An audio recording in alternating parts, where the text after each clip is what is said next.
Welcome to another edition of the Basketball Teacher Podcast. Our mission is to bring you discussions on a wide array of topics in the coaching world to grow players on and off the court. You can connect with us on YouTube, Facebook, and Twitter, and also reach us directly through email at basketballteacherpodcast@gmail.com. Now, here's your host, Coach Mike Hernandez. Welcome back, everyone. Thank you guys so much for joining us here for another episode. As always, wherever in the world you're listening to us from, whatever platform you're listening to us on, thank you guys so much for the support, the kind messages, all the things that you've sent to me, all the things that you've sent to the show.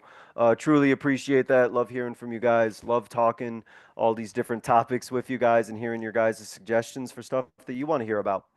One of the things that we're going to jump into today is ball movement, and we're going to talk about offense in particular. So I really like this topic because you guys know how important it is now in this day and age to keep the ball moving on offense. We talk a lot about, positionless basketball and, guys making sure that the ball moves, that they're moving, and that the ball isn't just sticking to one place. So that's what we're going to get into today. We're going to talk about how you as a coach can kind of get your ball movement improving on offense and get you some ideas about things you might be able to do in practice, how to teach decision making, maybe different offensive strategies you want to run, all that good stuff. So we're going to jump right into it today. Very happy to be joined by the head boys basketball coach, South Plantation High School, Coach Derek Felder, joining us today. Coach, again, appreciate you being able to come on here and talk to us. How are things going? Oh, pretty good. Again, I appreciate you having me on, and always good to talk ball. Oh, absolutely. Coach, let's start with your journey. Talk to us about where this great game of basketball has taken you, your coaching journey has taken you, and how'd you end up at South Plantation? All right. I'm originally from South Florida. Played at what will be considered a powerhouse here. I was part of a state title team at Dillard High. Played for the legendary Coach Darryl Burrows. After that, my senior year, I moved on to actually where I'm coaching at South Plantation. And so I spent my senior year playing there before moving on I did a year of JC at Southwestern Community College in Iowa before transitioning on to Glenville State University in West Virginia. So South Florida guy, basketball is taking me all over. And I got the unique experience of, again, being from South Florida and going to play ball in Iowa, Creston, Iowa, and then from Creston, Iowa, going to Glenville, West Virginia. So what was that transition like for you? Was that a bit of a culture shock or an adjustment for you going from that location to there? Yeah, absolutely. It was, but I would say in a good way. I thought you get to meet just really interesting people. You get the living in a small town. I thought was a unique experience. It's something I truly treasured and built some really good relationships there. And so for me, being from a big city and then also being a part of being in a melting pot, being in South Florida, to go experience something different. Um, I I wish more of our guys could get that opportunity and really take advantage of it. It was great for me. It was a great experience. I love and proud to be a part of both schools. But that's something real cool, right? That you could talk about with your guys who are maybe looking at their options if they're looking to play after high school. You can say like, hey, this, experience, traveling, going somewhere else, going out of your comfort zone, how it could be really beneficial for them, and they can gain a lot of, insights beyond basketball, a lot of life experiences they can gain if they kind of take that chance. Absolutely, and I would say the big thing going to smaller schools. Mm-hmm. Being from here, I went to a 6A school, which those are pretty much overcrowded, thousands of students. So kind of going from that to a small college, really getting to build a relationship with professors, having a campus life, and just really having a community was something that was really unique, and it was a good experience for me. It was exactly what I needed. I say that all the time. I think the best thing that happened to me was going to school in West Virginia. And it's probably funny to some people, but it was exactly what I needed. It was what I needed to graduate. It was what I needed to get out of my comfort zone and just grow. Yeah, no, I love that you brought that up because I got a couple, my girls who are off to college doing other things, and some of them are in, different parts of the country, and for them, they talk about, just how much they've just learned by having to be out of that comfort zone. Like you said, they went in not knowing anybody, right? Having to build relationships, build friendships, having to, get used to a culture that they weren't familiar with, and I think that it's so cool to kind of hear them. You almost like can see that their like worldview has kind of grown a little bit. They have this exposure to in these experiences that they can draw from or use that they wouldn't have had if they left. So I think that's really cool. I'm glad that that was a great experience because like I said, it's real cool when you can, tell your guys or girls, whatever the case may be, like, hey, there's a whole world out there. Go out and explore it. Absolutely. So, Coach, before we talk about offense, I want to ask you because this is something that a lot of guests, are always curious about, and that's kind of the topic of culture. So, I want to ask you about how you would describe the culture at South Plantation High. What would you describe it as, and what went into kind of building that culture to the way that you wanted it? I think the big thing when we talk about culture and really just talking about South, I think when you take over any program, you kind of not really try and reinvent the wheel. You look at, hey, what's something that most successful programs have? They have an identity. They're known for something. When you can name a program, you can speak to, hey, that's a really tough team. They're really good defensively. There's something there that it just stands out that hey, when I play them, um, it's going to be tough for us, or we have to be prepared for this reason. So coming in and really trying to build a culture, I took over a program that was our schools go in tiers. We were tier 3, which is the lowest. It was the second worst program in Broward County, and I believe they had won 2 games the year before. So just coming in, and I would say the biggest thing I wanted to establish right away was just a culture of discipline, accountability, and but still having like that family atmosphere that anything you need, anything I can do to help you, if you want to talk outside of basketball, try to give the guys a different perspective. I just wanted a holistic experience for the guys, and I thought by doing that could really help us build the culture all around. Did you find that there was like a big like adjustment period for your guys to kind of get used to that? Like you said, the accountability and the discipline piece. Was there like a bit of a transition phase, or was it something that your guys kind of jumped into and bought into right away? I thought they bought into it right away. It helped for me personally, just coming in and guys understanding I had come from a winning program, and before I came from that winning program, I coached at the college level. So I mean, I came in and it was really easy to get the guys' attention. There wasn't much pushback. There wasn't any pushback. I thought they were bought in. Um, from the beginning. And I always say I think that first group that I got to coach, they'll always be the most, they'll be the most important group to me because they're who helped get this thing established. And they were bought in. They were bought in right away. I took over during COVID, so we weren't allowed to go to parks or anything. So Yeah. we literally started our off-season workouts at a church over the bridge from our school. We were allowed to use their basketball court as long as we picked up the trash. So I would show up early and pick up the trash and clean up the court and just keep things clean for them. And they allowed me to basically be able to meet my guys and practice with my guys. So it was a unique experience, obviously, dealing with Yeah. COVID and kind of taking over at that time. But the kids right away, I mean, from the first workout, I had really good numbers. I had really good numbers, and they was able to really kind of establish what we wanted to do. And I thought they bought into it. Was it an adjustment? Absolutely. They Oh were yeah. going to work a little harder, be pushed a little more, but I thought they were very receptive to it, and I think that helped us. And I think that that's something that's really like interesting to hear about kind of your experiences. I found in my experiences working with, different groups and different ages and Mhm. whatever the situation is that most basketball players like they want to get better. They want to put the work in. They want to be pushed harder. And maybe they've been in situations before where that really hasn't been the case, but man, if they can tell that you're bought in and you're all about like, their development and their improvement, I feel like players in general want to be coached. So I'm glad that you had that experience because it sounds like you were coming in with a group of guys who maybe they weren't the most successful, but they wanted to get better and they wanted to put the work in to get better. I thought that was everything and kind of establishing what we wanted to do. And again, just their buy-in, and I'm saying their buy-in just to show up. I mean, we're in Mm-hmm. South Florida in the summer, South Florida in June and July. You much rather be in a gym, and some of our parks actually have covers over them, so you wouldn't even mind going to a park. But I mean, like I said, we were at a church. behind the church. They had one full court in the back. And like I said, it was a great deal for me. I'm forever grateful to them for allowing us to use the court. And I thought it was a pretty sweet deal.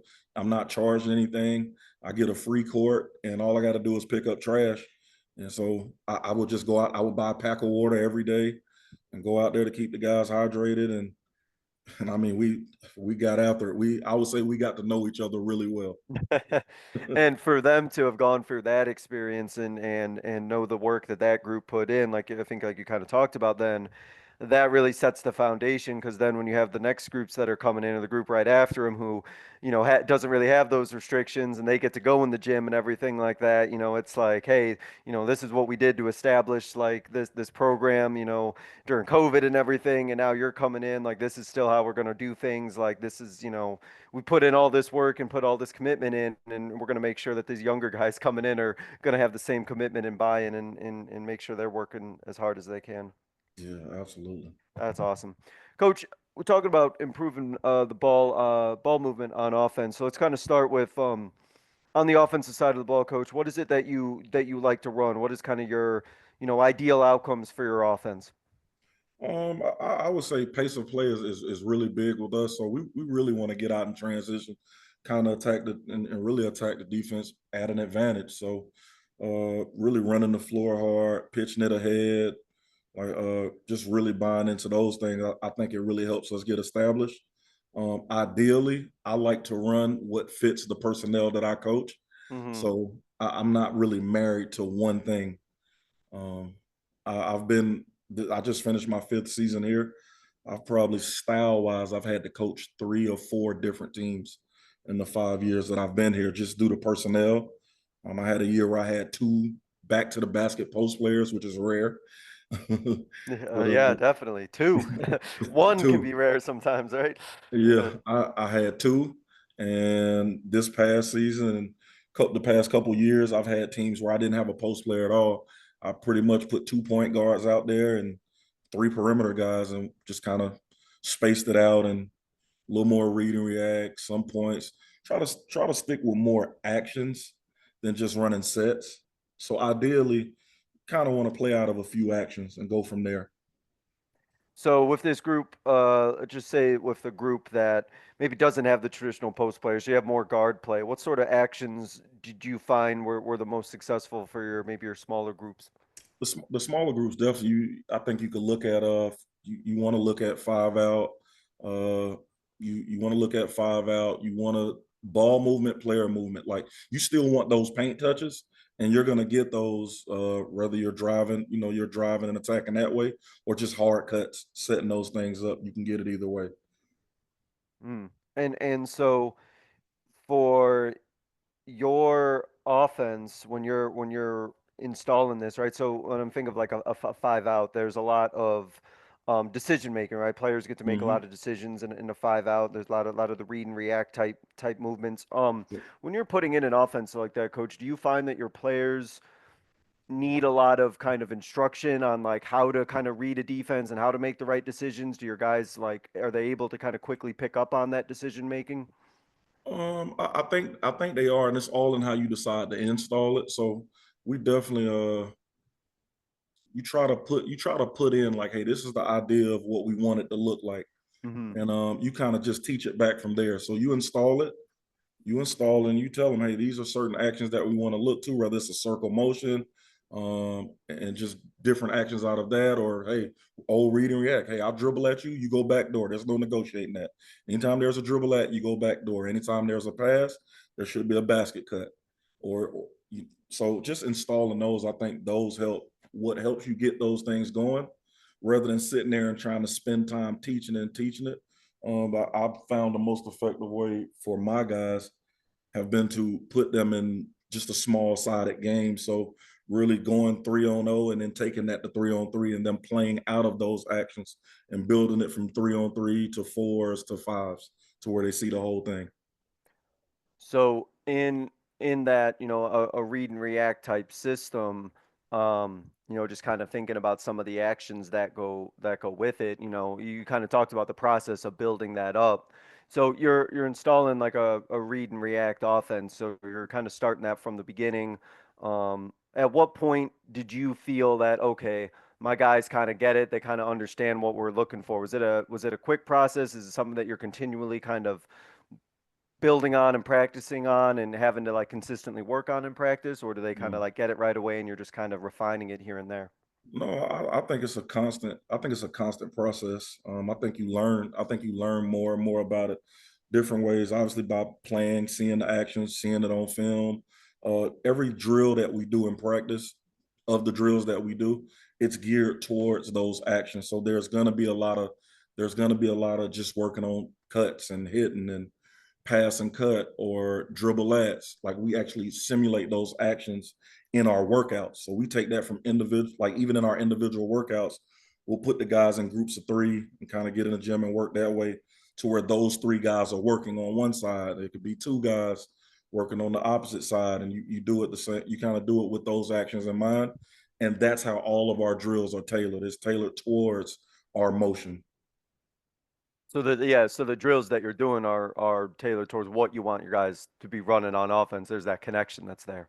Absolutely, And I think absolutely. and I think something that you brought up, which, I think is a really, really interesting point, and I think that sometimes like younger coaches or newer coaches, maybe even older coaches do is like you can forget to continually to work on those things. I think things like even like making a cut or, dribble at, then you cut this way, things of that nature, they can seem kind of like routine, but there's such like precision to that I imagine for you as a coach, you're always kind of like getting down like the all those like finer details about like how you want your cuts to look or how you want that action to be started, and or even the emotion of like okay, here's what I want this dribble to look like right into this pass. I imagine for you as a coach that those things are constantly being like kind of refined and tweaked and trying to make as perfect as possible Yeah, I mean, you are, but the main thing again, I think guys figure it out by doing. They by figure it out doing by it. doing Yeah. as much as possible, and then getting that, hearing that praise, being just trying not to overdo it with the, hey, I'm talking so much that we're not doing. I want to make sure our practices. I want them to be up tempo. I want guys to be comfortable and confident with the basketball, and confident with the basketball is being able to handle it. Playing off your jump shot, playing off two is huge for us. And something we stress to our guys a lot is a lot of time it's not the first cut that's open. The first cut a lot of times sets up that second one, and the second one is where you really catch a defense. Well, that's what I was going to ask you too about, in an offense, in the success that you've had over this past year. I mean, how much ball movement do you feel like it takes, right, to break down a defense? I imagine, you're making multiple cuts, there's multiple reads. It's not always going to be that first one. So when you're thinking about your offense, coach, like I imagine there's situations where, you're running through it and it's the third, the fourth, or the fifth read, and finally the defense sort of breaks down.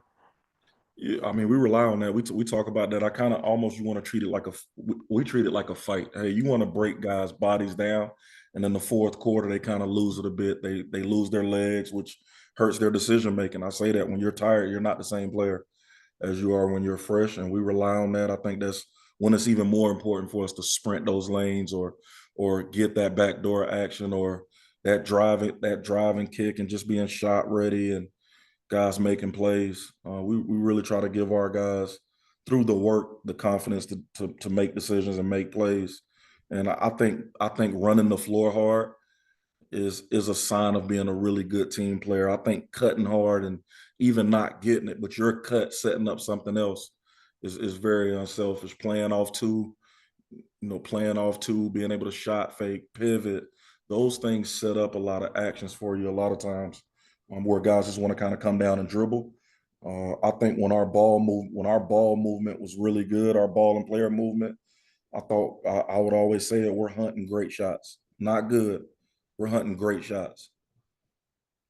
Do you see, because you brought up something interesting, coach, do you see a lot of like over dribbling happen? Is that something that like you're seeing happen, or something that you got to get guys out of the habit of right away? I know you talked about how they're going to be team players and they pick it up right away, but I see it in my area. I see kind of an over dribbling epidemic sometimes. I was curious if that's also exists where you are.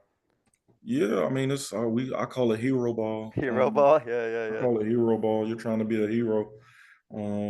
Yeah, you see it, and I think it's a lot of. I would say even with teams, because it kind of takes away when guys talk about dribble drive. They feel like guys are pounding it too much, but it is an attacking defense, and there is still ball movement and player movement even in dribble drive. So, for us, we see that a good amount.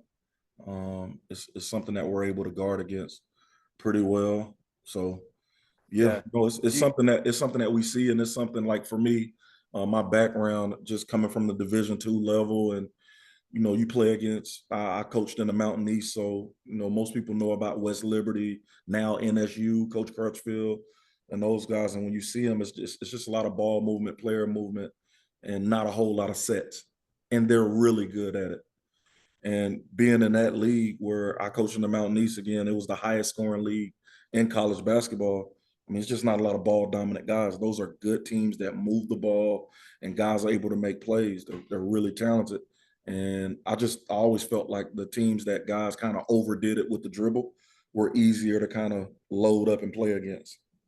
well, yeah, no, no, I agree. I mean, I see it, here with some teams that have, ball dominant players, and I see it where like there's girls on the team, and I'm like, I know that girl ain't ever gonna touch the ball. Like I know she might be sitting there, out in the corner, but nothing, she's never getting the ball. So, you can pack it in against some of these players. But I love the point that you made up about all the cuts being intentional, because as you said that, it reminded me of a player I coached, a couple years ago, who would make cuts, but there was, a difference between, if she was cutting intentionally or if she was cutting for just to do the motion of cutting. And, Yep. I love that idea of like every cut matters, because, you got to keep defenses honest. You got to be ready when it's your time, 'cause you never know when that cut's going to be the one that you're open. And I think that's something really good that you emphasize, because like you said, in that fourth quarter, if you're cutting it just as hard as you are in the first quarter, that could break a defense down.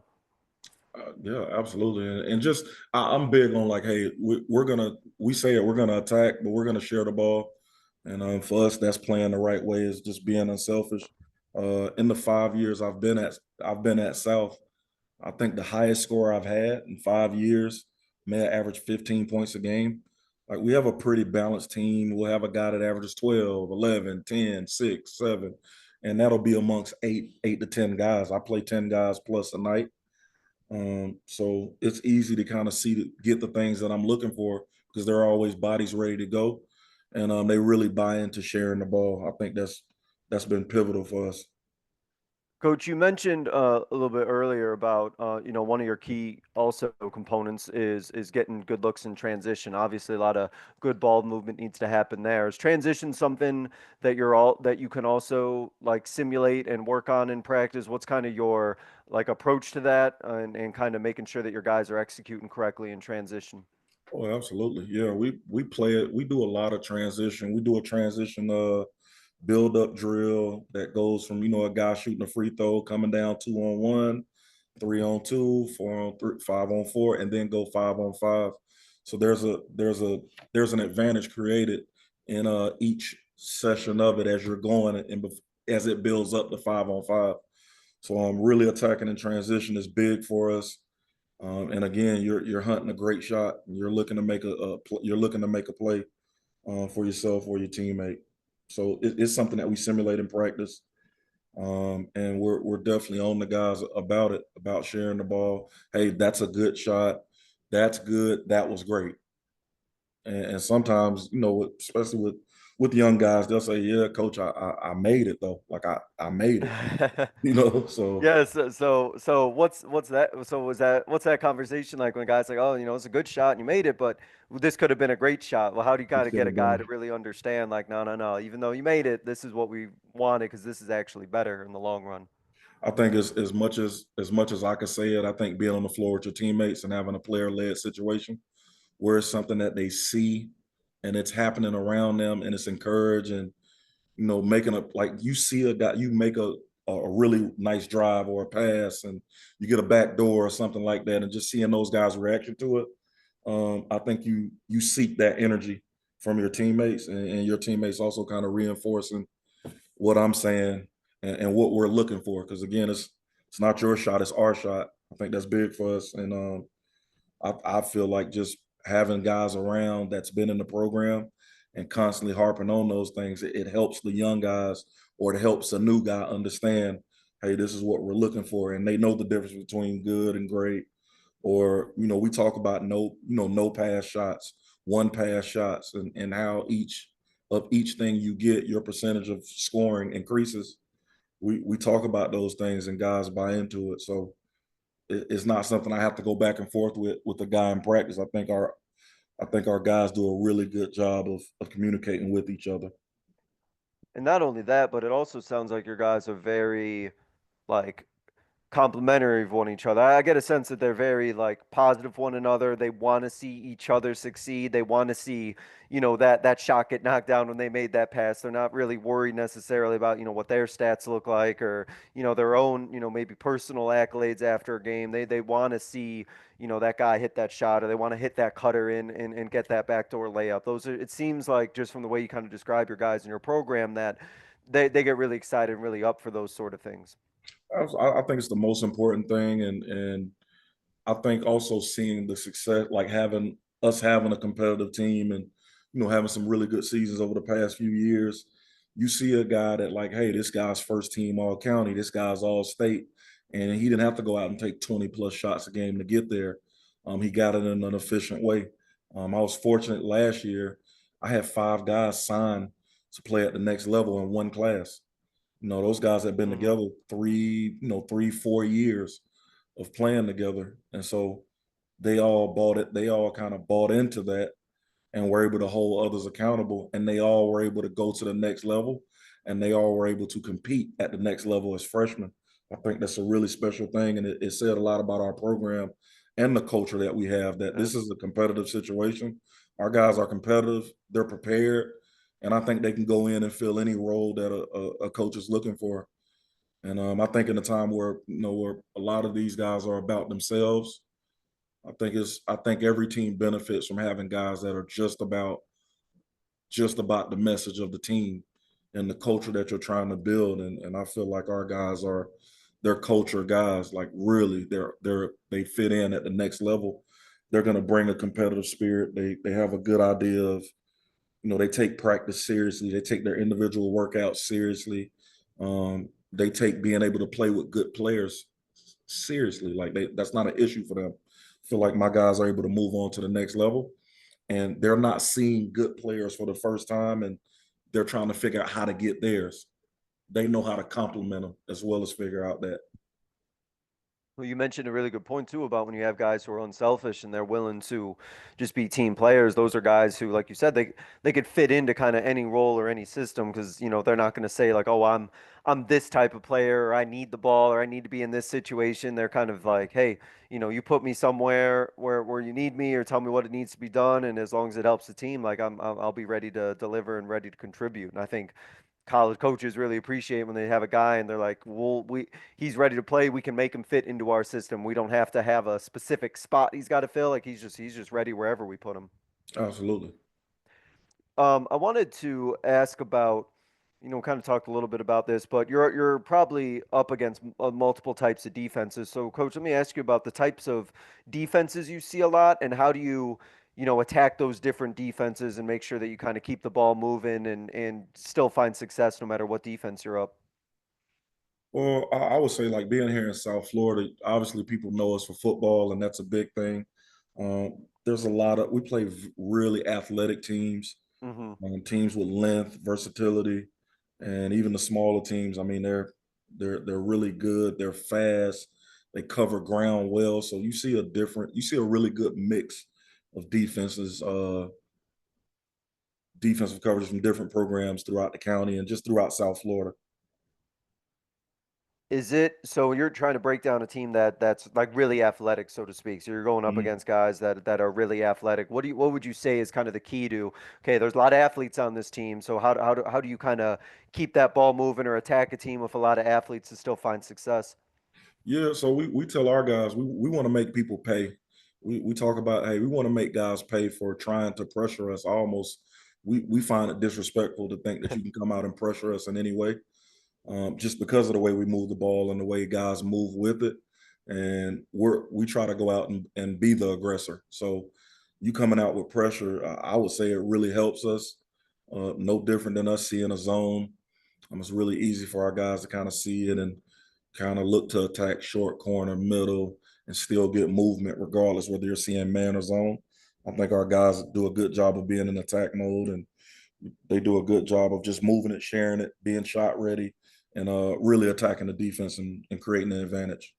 Well, I was gonna say definitely off the pressure part that you mentioned that, we see, some athletes and we got, girls that will come out and try and press against us, but if you have a team that can move the ball and pass that ball through a press, you can have all the athletes that you want, but if you can keep the ball moving and try to take away that athleticism, I know that's obviously helped our teams out a lot. And I think that and again, I'm not saying that's necessarily happened in your era, but I was thinking about some of the situations I've seen before where I think Mm. I've seen teams that try to just out athlete you and they try to Yes, just put out yes, athletes there and think you're gonna like be intimidated or be scared or get, pressured by it. But if you got poise, and it sounds like your guys do, that athleticism, it may be a little bit more of a challenge. You got to figure it out a little bit differently, but it's not anything that you're too worried about because your ball movement's going to be there to try and break it down and not let them just try and win by being more athletic than you.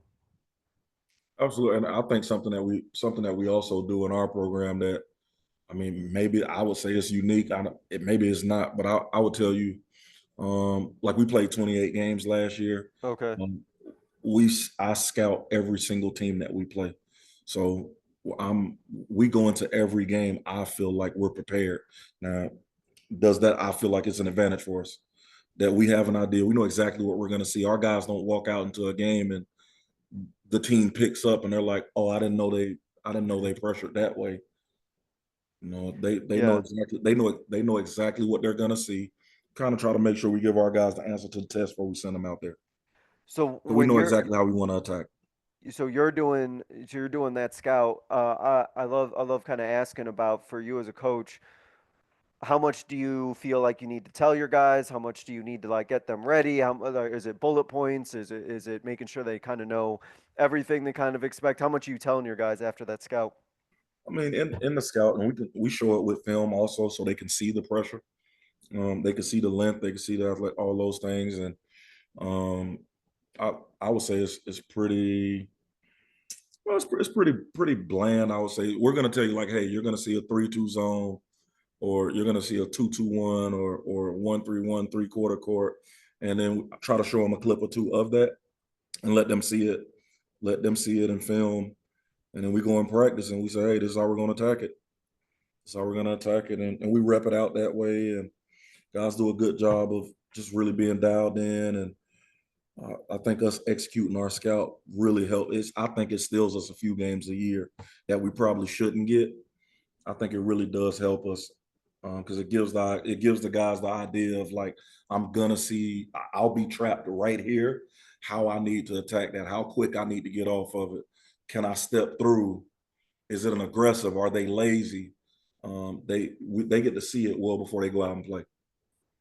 And your the way that you're kind of coaching your offense, right? Like there's a lot of decision making involved. There's a lot of player um freedom's the right word, but kind of player freedom, kind of make decisions, read and react, the dribble Yes. drive principles. So for them to see it in practice, they get to kind of go through that process of figuring out what the best decision is going to make. And you as a coach, right, can probably see like, okay, this is what my guy thinks that they should be doing here. This looks right. Or, maybe we got to think about doing this. Like you almost have them kind of practice through like what they're going to need to be doing and how they kind of react to being in that situation. And I'm sure as a coach, it gives you a lot of good insight into kind of what your players are thinking they need to do in certain situations too. Absolutely. You want to see those, like for me, I don't want to say I run a clean practice. Like there are gonna be mistakes. I want them to make those mistakes and be confident in making those mistakes in practice. I tell them even in the games, we can make our mistakes through aggression. Let's lead with aggression. And so the big thing is just trusting your teammates, getting the ball where you need to get it to, and then moving. Guys are moving, cutting, uh, meeting the pass, all those little things that we drill daily. It gives Yeah. them the confidence to go out and attack a defense. And so to follow up on that, because I was going to ask about practice too. How much of your practices? I know you kind of talked about some of the things you build up with. You talked about a little bit about some of the free on free work and the small sided games. How much, coach, of your practices have that competitive aspect to them? I try to make as much of it as possible. I want to say we take about between three coaches. Each coach will get a basket and we'll do 10 minutes of individuals. And our guys are going to go through 10 minutes with this coach, 10 minutes with the next coach, 10 minutes with another coach. That's 30 minutes of each one of us bringing something different and a different energy and just a different thing for them to look at and rep out. We do a lot of shooting in practice, but our shooting, even in practice, they're off passes. So there's going to be a drive and kick. There's going to be a drive, kick, relocate. They're going to work off flares. They're going to work off pin downs. Or they're going to work out a dribble ats. We're going to rep all of those things while we're in practice, and that's daily. We do that every day. It seems that for your offense, and I love this 'cause I find this like really cool that some coaches and are don't do really a lot of like skill work and they focus a lot on like the team aspect. But I'm thinking about for your offense and the amount of potential positions your guys are going to be in, or the potential moves they're going to need to be in, or the potential places on the court or decisions they need to make. Your guys need to be, really versatile, and they need to be ready for all sorts of different, situations or movement or placement that they might be on the offensive side of the ball. So they need to be continually working on those skills because they don't know which one of them maybe they're necessarily going to be needing at a particular moment in the game. I think that's big for us. I think I say I want hoopers. I want hoopers, not robots. So I want our guys, and I think it's an earned thing, but I want confident guys on the floor. And I feel like you earn that confidence through your work, the work that you put in, not just in practice, what you put in outside. Because I tell them, it takes more than what we're doing in practice. I just, as much as I love our development program, I think the guys that really, really see the improvement are the guys that put that time in outside of the practice. Intentional time to really getting better and working at their game. I'm really big on guys taking ownership. Take ownership of your game, and you taking ownership of your game helps all of us. I think when you're confident with the ball, you throw confident passes, you cut with confidence, you move with confidence, you carry yourself different, and I think that's big for us. Well, that confidence piece that you mentioned, thinking about an offense where you are, read and react, and you are involving a lot of decisions, and guys got to be ready to, attack or break down a defense or be able to make that right decision. You really do need, right? You really do need five players who are confident in their playmaking ability because if you got a guy or two who doesn't really have that confidence, they're not going to confidently make that cut or confidently make that pass or make that decision the way that they need to. And if you don't have, I think, five guys who are willing to do that, that's kind of when your offense can break down. But it sounds like to me, you got five guys who like they're confident in, hey, whatever it is that I need to do at this particular moment, I feel like, I'm gonna have the ability to, not only make that decision, but also I feel confident that I'm gonna do it and I'm gonna do it well. Absolutely, and I think again, you look at offense, you talk about offense and ball movement, all of those things. It's going to be at a high level when you have really good spacing. And to me, it doesn't matter if you're a 5 out, 4 out. JB Bickerstaff, the coach, he says spacing is relative to what you're trying to get out of it. So whatever you're trying to get out of it, if you're not a 5 out, you're a 3 out, 2 in, you're a 2 guard front, whatever you're looking to do, if the spacing is there and there's a commitment to passing and cutting and really making plays in an aggressive state, I think it gives you an opportunity. I don't Again, I would tell you, I've had different types of teams. Yeah. The year that I had two post players, my two post players, one of them was a 6'8", 300-pound kid. He was the best 3-point shooter on our team. And I think teams will watch us play and they're shocked every time he shoots, but he can really shoot the ball.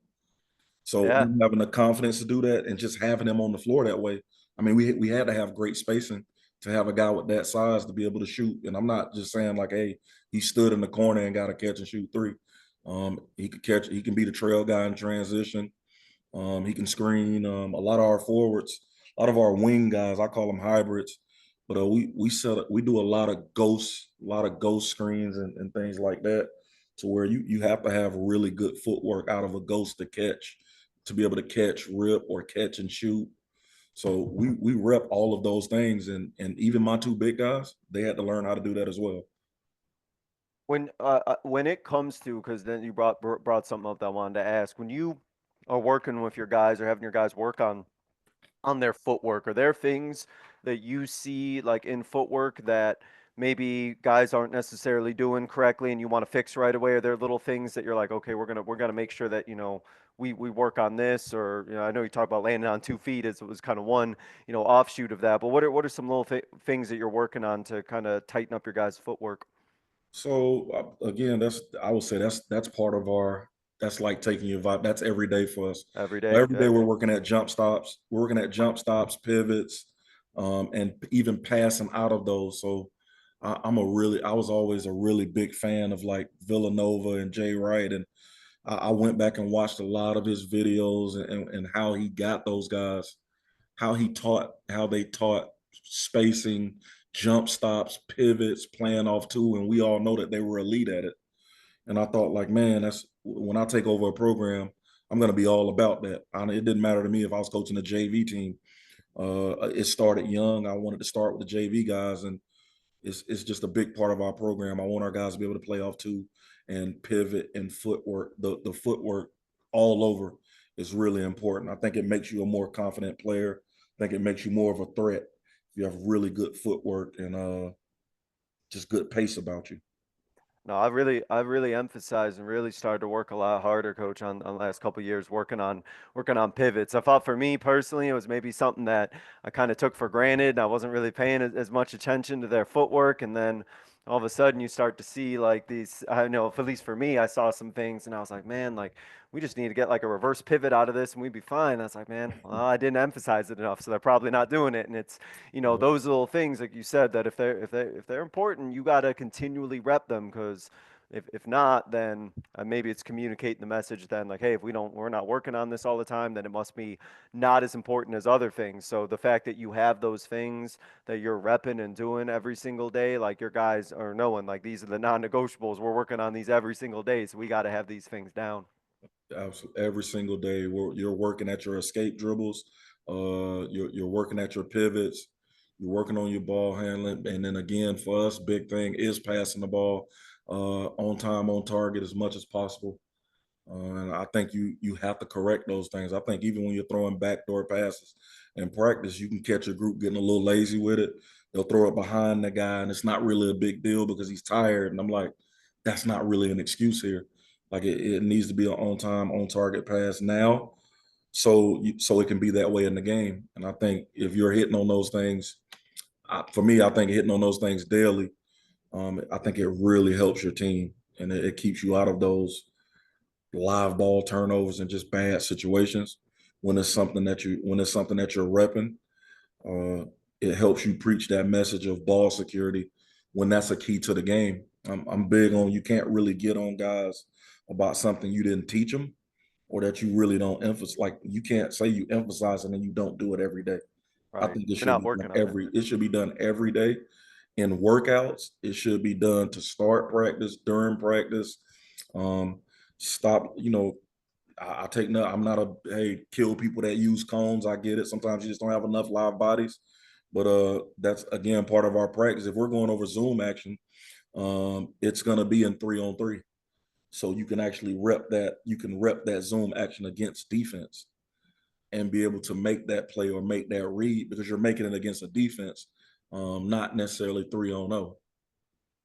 Yeah, and all of those reps improve player decision making because they're all constantly working on decisions that they make. So there's that translation then of all the skill work that they're doing and all the things that they're working on. Now it's okay. Now we're going to put it in this, small-sided free-on-free situation. So now how kind of like putting that together into, okay, well, what's the right decision that we make? You have all the skill set that you need. You're constantly working on those things. So how do we put that into place to be successful? I imagine, right, that it's a good way for them to kind of piece together. They know that this is the skill work that we're doing, and we know that this skill work then is going to lead to here's what we need, here's how we need to be using this in a live situation.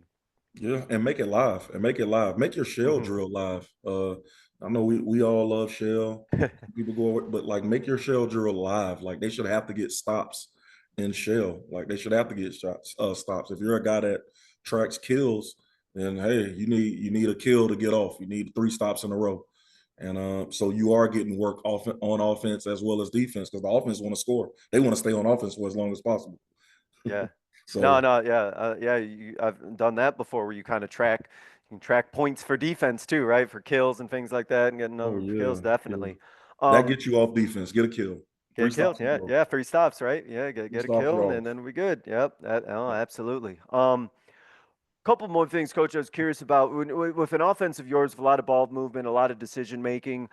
Do you go over a lot of film from your games with your guys? Do you expect your guys to be looking at film and kind of learning from things they've been doing in previous games, or things that what well or what they need to improve on? What's kind of your approach to like film from your guys' film with your guys? Yeah, so film is a big part of us, and everybody uses different things. We use Huddle, right? Yep, So yeah, that's what we the use way here. we use it, all of my guys, every player and coach has access to Huddle, so they can watch it. Not only us watching it as a team, they can watch it at home. They can, they have access to it. They all have and so for me being the admin over our Huddle account, I actually get to see how often these guys are watching films. And if you're a guy that's trying to play at the next level and you telling me you watch 5 minutes of film the whole week, what I mean? I got a hard time believing that's something that you're truly serious about. So our guys, not only do they watch film, they all know how to clip. Like every player on my team, they make their own highlights. I've done this for 5 years now. So I've never made a highlight for a kid. They clip their own stuff. They clip their own stuff and they put it together. And then from there, I'll help them. But I think even that, them seeing the bad, seeing the good and the bad, because I tell them, hey, college coach, reach out, love your highlight. Guess what he's asking for next? You got full Full game game film. film. He's asking for Like, full game film, and we got to be able to get that to him and get it to him right away, especially in this time of recruiting. So I think it's a good way of helping our guys. And again, I would hope that our guys love basketball and they want to be around it for as long as possible. And I think if you got a bunch of guys and they're playing ball and there's something that they're serious about and they get an opportunity to play at the next level, and at some point it ends for all of us. Well, you should learn how to clip and break down film and read a defense. Like, tell me what you think about the defense that they're playing or that the opponent is playing, because our opponent scout will be on there as well. So it's mhm. not just me giving them a scout. Our opponent scout, the film is on there for them to go on and take a look at. And I think the really cool thing, even this year with our guys, you would hear guys in practice or when we're just kind of sitting around, and before I even hit on the scout, they're already talking about it. Like they already have an idea of what's going on. That's how you know that you got guys who are invested when they're telling it to you. Because like for them to improve, right? Just talked about it. For them to improve on their decision making, to improve on an offense, right? If they have kind of joke, right? They got like the answers to the test, right? They know what the Right. other team's going to do. Like you would hope that they would be bought in and wanna watch it and know it, because why wouldn't they want that information, right? Why wouldn't they want to know that ahead of time and work on it? Yeah. So they can see it, and then we'll talk about it. If we're watching film, we'll say, hey, good shot, great shot, no pass shot, one pass shot. Like, just not a fan of those. And I have a few guys that are, I mean, they're talented. Individually, they can Hmm. come down and make a play, break someone down, and pull up anytime they want. And that's for them, that will be good. But for us, it's not what we need. I don't think you're putting much pressure on defense by doing that, and we want to apply pressure on both ends. And I think by making a team really guard guard your actions, multiple passes, ball changing sides, all of those things. When you have a few of those possessions a game that you can hit on and show the guys, I think it helps with buy-in. I also think like when guys take bad shots, um, it's cool to hear them say, I shouldn't have, that wasn't a good Own shot. up to it. Yeah, I shouldn't have took that shot. And it's not us, we're not always the bad guy saying, they're able to reflect on their own and hold themselves accountable. Ownership is big for us, for me, and for our program. I really want these guys it's their program. It's our program. We're all in it together, but I do want you to feel like this is yours. You have ownership in this. Yeah, yeah, the idea of like you don't need to hear everything from me, right? It's not top down, right? This is like Yeah. it's our program, and we hold ourselves accountable, each other accountable. I tell my girls to hold me accountable, right? Like I'm not, I don't want to be the person who's living up to different standards than I hold everybody else to, because I don't think that helps the program either when a coach is saying one thing but they don't even practice it. So, Yep. no, for sure. I was going to also, kind of mention something that you brought up, and I think this is kind of good for, coaches who are listening to that I like about, you get these multiple actions and you get the ball movement, 2 or 3 times, and you're getting the ball movement, and maybe, the shot doesn't go in that particular motion, or you don't get like the exact, outcome that you would like to have. But I think that process of continually doing that over the course of a game is going to, like you said, wear a defense down and break them down. So, I'd hope for a coach who might be listening to, don't worry if, it's not, it's not always going to be a successful shot, or, the shot isn't going to always go in. But I think, as you kind of mentioned, it's continually doing that over and over again. You're going to eventually break down that team and get the results that you want. Absolutely. It's a long game. You don't knock anyone out in the first round. In our game, it is a 30, it's 32 minutes. Or 2 minutes, yeah. It's 32 minutes. So for that time, whatever is important to you, however you run your offense, just having great spacing and that commitment to just ball movement, player movement. I really do think it does wear teams down. You get tired of guarding, and in different places where, like, I'm in Florida, we don't have a shot clock. We need one, but we don't have a shot clock. But we have a really athletic team, so it's not really something that bothers you unless you play certain teams and they decide, hey, I'm going to hold the ball because we're up 6 with 2 minutes, whatever it is. For the most part, our game is a good game. It's up and down. Guys really get after it. I do think we play a good brand of basketball down here. Shot clock has made a big difference in Arizona. I'll tell you that, Coach. We got I'm it in a couple sure. of years ago, and I'm like, whew, man, I noticed a big difference. But I'm glad that there's still, seems like what you said, some integrity though. Game's still playing the right way, not the keep away stuff I see sometimes on social Yeah, media, no, which is no. pretty wild. Yeah, uh, no. Guys are playing ball. It's good. Good. Last question, Coach. I wanted to touch on something you said earlier before we hit our concluding segment. How do you, as a coach, during a game, kind of balance your rotations and balance the way guys are being subbed in or out? Because you said you're going about 10 deep and you got a pretty balanced team. So, as a coach, how are you kind of balancing that playing time, figuring out who to go in where and how your lineups are going to work? How does that kind of go for you? I kind of go into it. I kind of go into the game just having a good idea of like, hey, these are the rotation. These are the guys that we want to get. If I want to get a good look at a guy early in the season, we try to figure out just the 5 best guys that they work best together. It's not always the 5 best players you have. So figuring that stuff out early, not being afraid to kind of mess with your lineup. I'm not afraid to mess with my lineup or try to get a look at a guy. We try to get them in early, try to get a good look at a guy early into the game to get their rhythm, their confidence, get them moving and doing those things. I would tell you sometimes I'm really good at it, and there are times I absolutely struggle. So I would say it's still a learning process, but I've been committed to it since I've been here. That, like, I think a big part of our development is that our guys actually get the minutes and the reps. I try not to have guys that are just sitting on the bench. I feel like you earn your playing time in practice and the way you go about your business, and so I try to reward that and get those guys out there, even if it's not for the amount of time that they may desire, but they are on the floor. Um, but we try Yeah. to manage it more of a collaborative effort. I have an assistant coach that does the subbing, and so it kind of keeps me out of it. Well, like it's good for, I imagine, the program too, where you have these guys who are putting going in the gym, putting in all this time, they're putting all these reps, and I think as a coach, you're kind of thinking, hopefully, like, well, if these guys are on the team and they're putting in all this work and putting in all these reps, like they should be getting better, and hopefully they're ready to contribute. Because if they're not, then it's kind of like, what are they doing here? If they're not ready to play, or they're not, going to be contributing, or they haven't been getting better. So I imagine that has to help out a lot too with, guys, working real hard and being really committed and everything, just because they know, like, hey, their number is going to get called. They're going to be out there on the court. They're not going to be, you're not just going 6 or 7 deep. You're going to need your guys out there in a game. Yeah, no, I haven't, not one year in the 5 that I've been here. We've been committed to playing a group of guys early in the season, even preseason, sometimes fall leagues, stuff like that. I'll go 5 in, 5 out, and try to figure out which guy. And then the next game, I'll go with a different group or mix those guys in. Um, I'm just big on trying stuff. Like, I'll try Yeah. stuff. I'm not concerned with winning a fall league game at all. It's more for me. It's just more getting those guys some work. So we Yeah. try And to I'm mix those sure. things early.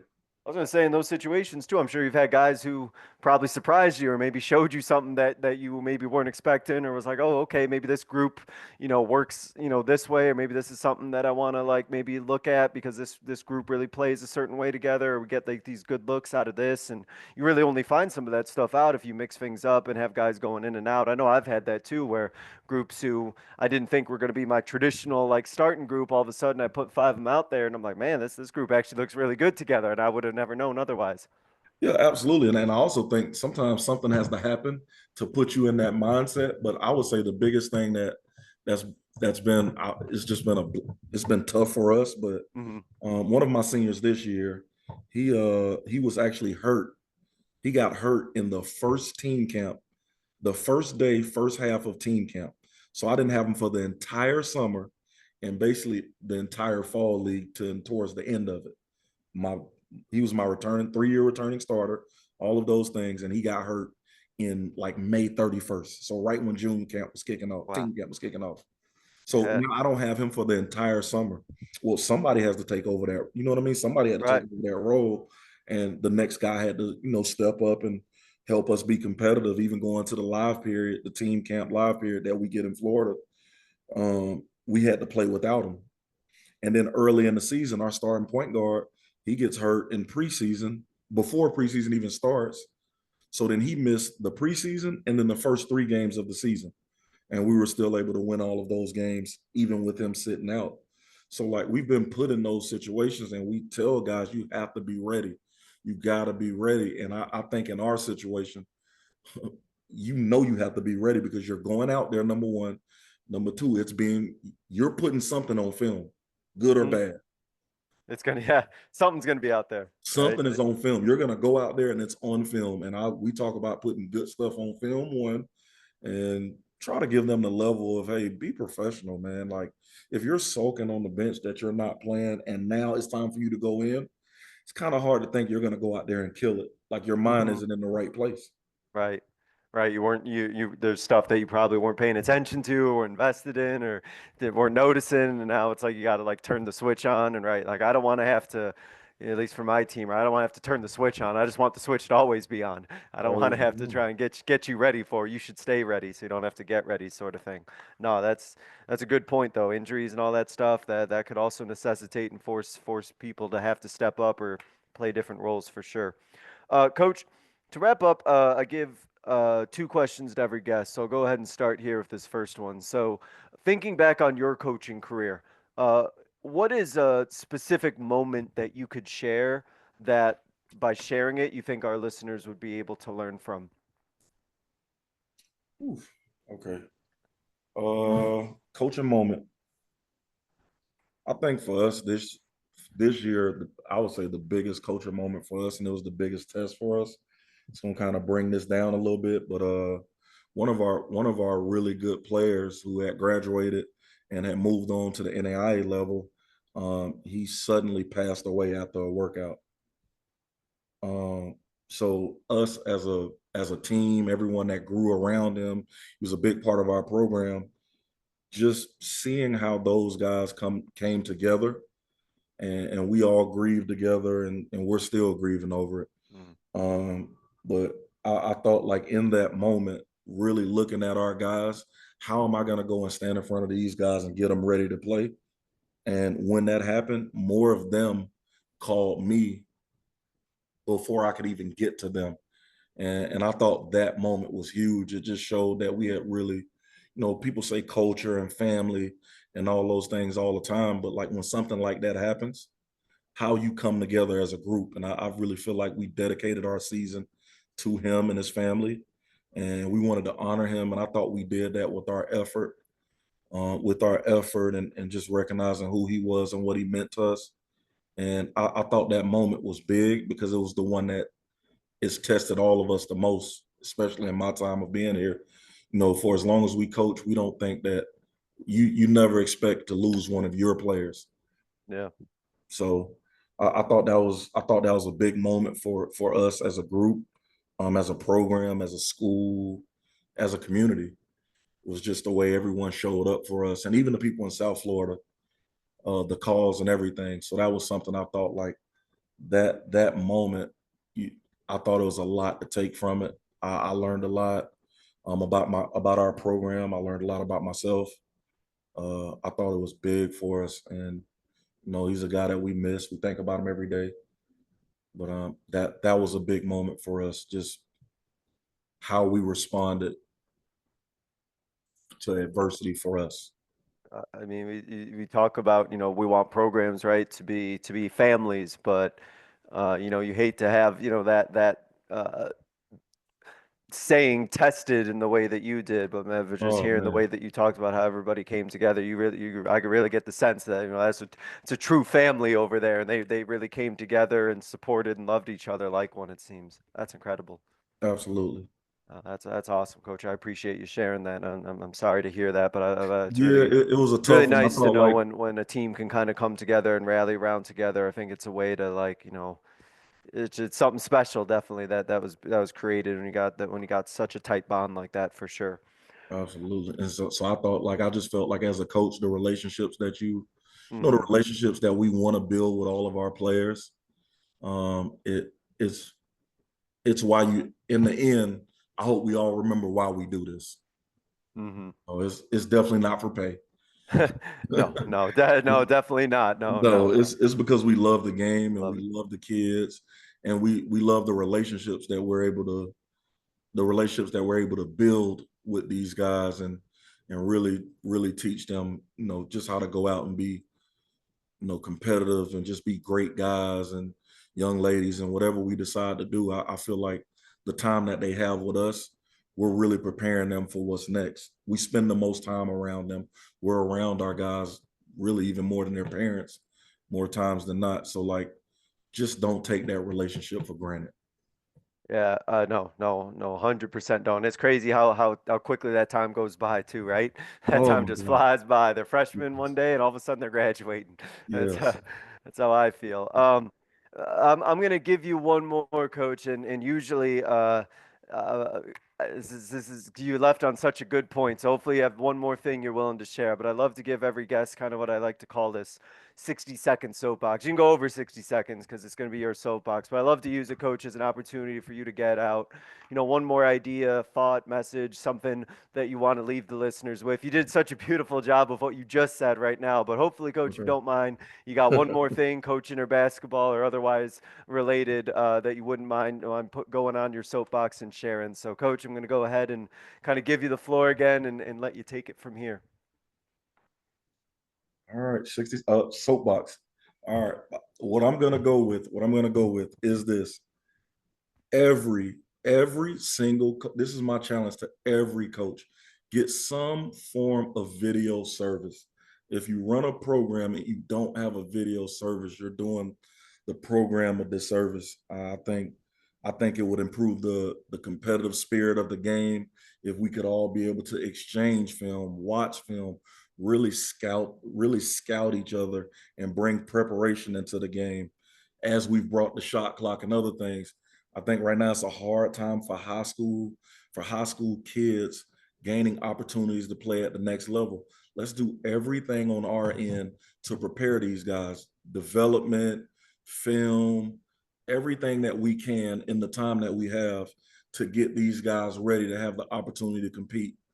And I'm with that. I'm going to say this: while everyone goes on social media and spend all their time saying how college coaches don't want high school kids and all those other things, block that noise out and work with your team and work with your players. Your kid that has that dream of playing at the next level don't need you killing it by saying that these college coaches don't want them and that they're not good enough. They can develop and become the player that these programs are looking for. They'll get so much better that the college coaches can't deny them.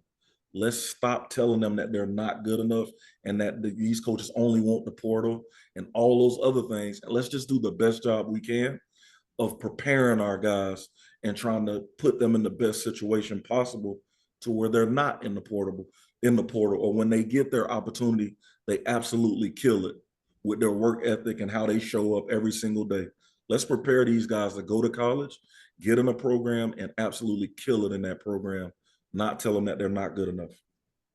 I couldn't say it any better than that, right? That's our job. It's our commitment that we've made to our players, right? That we're going to make them as best as we possibly can. So, as a coach, I feel like you better believe that you can do that. And if you put in the work and put in the time, and they have the time and they're putting in the work, like, you're going to do everything you can. I love that. Like, don't kill their dream before it, right? That's our job to, put them in the best position to be successful. No, I love that. That's awesome. Absolutely. Coach Felder, man, again, thanks so much for coming on here and talking about so many things. We talked about offense, talked about ball movement, talked about, practices, talked about, relationship building and family bonds and everything like that at the end, man. It was great. It was inspiring for me. I loved hearing all your ideas and hearing the passion that you have for the game and for your players that you work with. Coach, this is awesome. I wish you the best as you continue going forward. I know you had a successful season last year. I know you're going to continue having success in the years to come. So, Coach Felder, again, really appreciate it. Thank you so much for coming on and joining us. I appreciate you having me on, man. Really do. Thank you guys so much for listening. This was another edition of the Basketball Teacher Podcast. We will see you guys next time. Thank you for listening to another edition of the Basketball Teacher Podcast. Make sure to connect with us on YouTube, Facebook, and Twitter, or reach us directly through email at basketballteacherpodcast@gmail.com. Take care, be safe, and we'll see you next time.